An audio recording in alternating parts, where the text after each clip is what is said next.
So in today's video, I am going to be showing you how you can add dynamic filtering and search functionality to your no-code directory. Let's dive into it. What's going on, friends? Welcome back to the channel. If you're new here, my name is Connor. I'm the founder of the Unicorn Factory, a freelancer marketplace in New Zealand and Canada. And on this channel, I teach you how you can build similar platforms with the no-code tools that I use. Now, in today's video, I am going to be diving into a tutorial that has been requested quite a bit, and that is to show you how you can add dynamic search and dynamic filtering to your listing pages. Now, I already have the search and filtering functionality on the Unicorn Factory in New Zealand, but I am on the verge of launching the Unicorn Factory in Canada, and one thing that I wanted to add before it goes live is that search and filtering functionality. So I thought, what a fantastic opportunity to just show you the process that I go through when I think about building these features. Now, before I get into it, there are a few little things that I'd like to ask of you. Number one, please subscribe to the channel if you haven't already. Second thing is, please like this video. All the support is much appreciated. And then thirdly, I also wanted to just let you know about my no-code coaching program that I'm running right now. So if you want to build a platform like the Unicorn Factory or something in a different niche or a different service industry, then jump on over to my website. I'm currently running coaching programs where I basically show you how you can get everything set up a lot faster than it would usually take if you went around and researched the internet yourself. It took me about a year. I can get you up and running with about 8 sessions. So if that is something that you're interested in, jump on over to the website, schedule a call with me, and I will give you the rundown of how it will all work. But without further ado, let's just dive into the tutorial. Alright, so let's just start off with an overview of what it is that we're going to do. So I'm on the Unicorn Factory New Zealand right now, and as you can see, we've got a listing page with all the different freelancers on there. And what I'm going to be building today is the search functionality here and the filtering mechanism. So at the moment, what you can do is you can filter people by keywords or terms that are in their profile. So if I type in something like Webflow, what will happen is the tool that I'll be using searches for the text on the cards, but also inside of their profile. So if this person has Webflow inside of their profile in one way or the other, then it will filter out those freelancers. Another thing that you can do is you can also filter by certain levels of experience. So in this case, we have senior, and what it does is it just filters out those freelancers. And then if you wanted, you can also filter by availability. So let's have a first look at the Unicorn Factory Canada. You might be seeing this before this is even live. How special. But as you can see here, at the moment, I don't have that many freelancers, so having this listing tool is not super necessary. However, I feel like eventually I'm going to need to add it anyway, so I may as well do it now and film the process so that you can see how it all works. Now, the filtering is going to be slightly different to the Unicorn Factory in New Zealand because I don't have the junior, intermediate, senior, and elite anymore. So instead, I'm going to be filtering it by the type of freelancer. So we have 5 different types that I'll be talking about soon. And then I'll also be talking about their typical pricing model. So that way clients can find out if someone usually charges hourly, fixed rates, or if they're flexible. So the tool we're going to be using to build the search and filtering functionality is a tool called Jetboost. So Jetboost was made by this developer called Chris Spags, who is fantastic. He's so good, I even left him a testimonial. And basically what he does is he builds a whole bunch of add-ons that are specifically for the Webflow CMS. So besides the search and the filtering functionality, you can also use tools like Memberstack to allow your users to favorite certain items, and you can also auto-archive things. So I haven't actually used these 2 filters before, but I have used the other 2, and they're fantastic, and it's real straightforward to set up. So to get started with it, all you need to do is give Jetboost access to your Webflow account, and what it will do is it will automatically pull in all the information about your CMS. So at the moment, I've got the Unicorn Factory Canada in there, and I also have Unicorn Factory New Zealand. So here you can see all the different filtering and search functionality that I've set up for the Unicorn Factory New Zealand, and the Unicorn Factory Canada is empty. Now, once you're at the point where you have imported the project that you want to work on, then all you need to do is you need to just add your booster, and you can then pick from there what it is that you want to do. So I'm going to start off with the search functionality. So what's really cool about Jetboost is it actually imports all of your information from Webflow automatically, so that all you need to do is just select the items that you want to filter and what you want to filter it by. So I want to start off by filtering information that is in the freelancer's profile. So what you can do then is you can then specify what exactly you want Jetboost to filter the freelancers by. And what it will do is it will come up with all of the different labels that are available inside of your CMS. So if we have a look in here, you can see all the different fields that I add to the Webflow CMS. And basically what Jetboost is doing is it's finding out what ones to filter it by. So I want to filter it by the job title, the primary service, the sub-services, and potentially by their name as well. Now you can then configure it what kind of search you want to have. So I'm not going to go into too much detail about that just now because it will take a bit of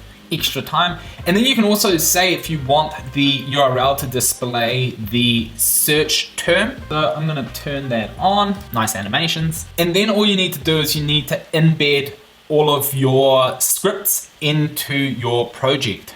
So you just paste the code into the head section under the custom code part in the project settings. And then all you need to do is just click on the test and continue button. What Jetboost will do is tell you if you set it up correctly. So next what we need to do is we actually need to embed some code that allows Jetboost to filter the different collection items that are set up inside of your directory. So we'll take this code here, and then what we'll do is we'll select our collection list, and then just in the navigator panel, go all the way to the point where you open the freelancer card block. And then inside of that, what you want to do is you want to drop in a custom embed and then just paste in the code that you get from Jetboost. Click the save button and then make sure that that embed is moved above the card. So that is step number 2 done. Now the other thing that we're going to have to do is we're actually going to have to give the collection list wrapper a class name so that Jetboost knows what collection list to filter. So just go ahead and copy this and then just add it around your wrapper.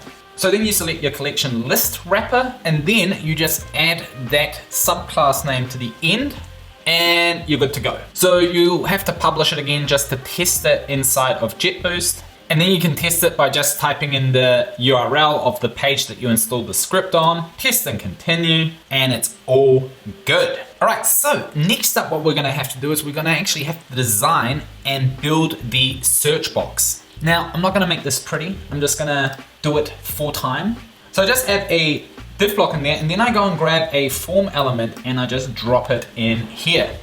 Now, all you need to do is just remove all of the fields that you don't need. So that should leave you with something like this. And then you want to give your text field a class name. So I'm going to call this search box. Then what I do is I jump in here and I grab this subclass and add it to the end of my search input. Now, the other thing that you need to do is hide the submit button. So you give it a class name, then you just hide it, publish it, test and continue. And then when you type in Webflow, nothing happens. And the reason why nothing happens is because you still have to publish that filter. So at the moment, it would only work on the .webflow.io domain. So if I test it out here, it works. Happy days, easy peasy to set up. Cool, and so that is how you set up the search functionality with Jetboost. Now, one thing that I would recommend doing when you're done is checking out the power-ups that they have on Jetboost, and those are basically things that you can add to your site that make it look a bit better when, for example, people type in for search term that yield no results. I won't go into detail about it because we still need to cover the tags and filtering. Cool, so we're back inside of Jetboost, and now you can see that my new booster has been added, and what I want to do now is add a new one for dynamic list filtering. Now, again here, similar concept. What we want to do is we want to select the collection list that we want to filter. And again here, we want to filter the freelancer collection list. So we're going to select that. So you can filter by 3 different things. First of all, by a reference field, by a multi-reference field, for example, in our case, the skills, or an option field. Now, the one field that I want to filter this particular example by is the freelancer type field. Now, you can specify if you want to allow your users to select multiple categories at once. So I'm going to allow them to do that. And then again, I get asked if I want to add the URL to the end of the search URL. Now, because we've already installed our Jetboost script on Webflow, we can skip step number 2 and jump straight into adding a class name to our collection list wrapper. So again here, it's a very similar concept to with the search functionality. So we just go to the list wrapper. It's important that you go to the actual wrapper. And then behind the class name that we applied for the search functionality, you just paste it in there. and hit the enter button and you're good to go. Now again, it says add the Jetboost collection item embed, but we've already done that in the search functionality, so we don't need to do it again. Then again, remember to publish before you actually test it inside of Jetboost. That's what I just didn't do, and a whole bunch of error messages came up. But then once it's done, it all works and we are ready to move on to the next step, which is setting up the filters. So first of all, we can select what type of element we want to use to do the filtering, and you've got a button, link block, select, or checkboxes.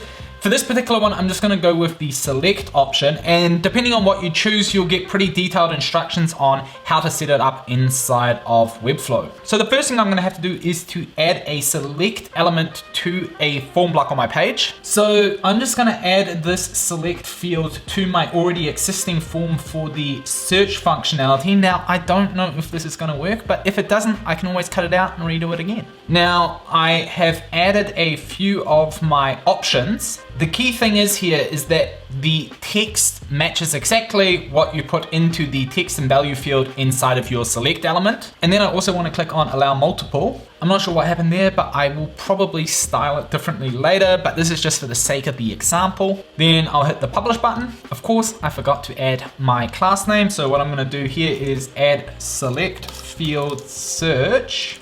So I recommend always adding a class before you add any of the Jetboost filter subclasses, because then you can still filter it in different elements without having to remove all of those Jetboost tags. Republish it, testing continue, and it appears to work. So next what I want to do is I actually want to see if it actually works. So again, just keep in mind that you actually have to be on the .webflow.io domain until you publish that filter. So it is there. It doesn't look very good, but I will make some visual changes to it in the future.